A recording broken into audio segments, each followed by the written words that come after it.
ہر طرح کی معلومات کے لیے، ہر خاص و عام اور ضروری خبر کے لیے اس چینل کو سبسکرائب ضرور کیجیے۔ السلام علیکم ورحمۃ اللہ وبرکاتہ۔ نحمدہ ونصلی علی رسولہ الکریم، اما بعد۔ امام غزالی رحمۃ اللہ تعالی کا واقعہ۔ محمد غزالی کو ان کی بیوہ ماں نے صرف اس لیے مدرسہ نظامیہ بغداد میں داخل کرایا تھا کہ ان کی پرورش ہو جائے گی، مگر بعد میں محمد غزالی رحمۃ اللہ تعالی حجت الاسلام بنے۔ ایک مرتبہ سنجر کے وزیر اعظم مدرسہ نظامیہ کے دورے پر آئے ہوئے تھے۔ وزیر اعظم نے مدرسہ کے طلباء کا امتحان لیا اور ہر ایک سے پوچھا کہ علم دین حاصل کرنے سے ان کا مقصد کیا ہے۔ ہر ایک نے کہا کہ میں فلاں عہدہ حاصل کرنا چاہتا ہوں۔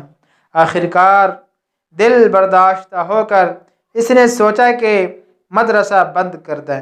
ذرا آگے چلا تو امام غزالی رحمۃ اللہ تعالی، جو اس وقت طالب علم تھے، مطالعہ کرتے ہوئے نظر آئے۔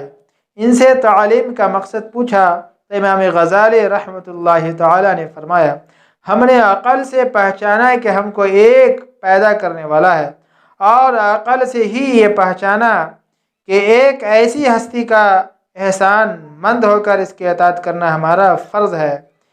ایک ایسی ہستی کا احسان مند ہو کر اس کی اطاعت کرنا ہمارا فریضہ ہے، اور اطاعت کا طریقہ معلوم کرنے کا ذریعہ رسالت اور وحی ہے۔ لہذا ہمارے تحصیل علم کا مقصد یہ ہے کہ خدا کی پسندیدہ اشیاء پر عمل کریں اور ناپسندیدہ اعمال سے پرہیز کریں۔ دین کے دو شعبے ہیں، ایک علم، دوسرا عمل۔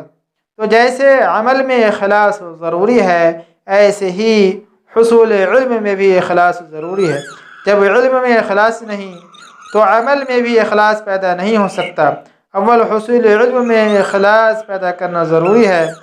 نیت یہ کرنی چاہیے کہ علم حاصل کر کے ہم احکام الہی پر کاربند ہوں گے اور لوگوں کو نیک اعمال کی دعوت دیں گے۔ والسلام علیکم ورحمۃ اللہ وبرکاتہ۔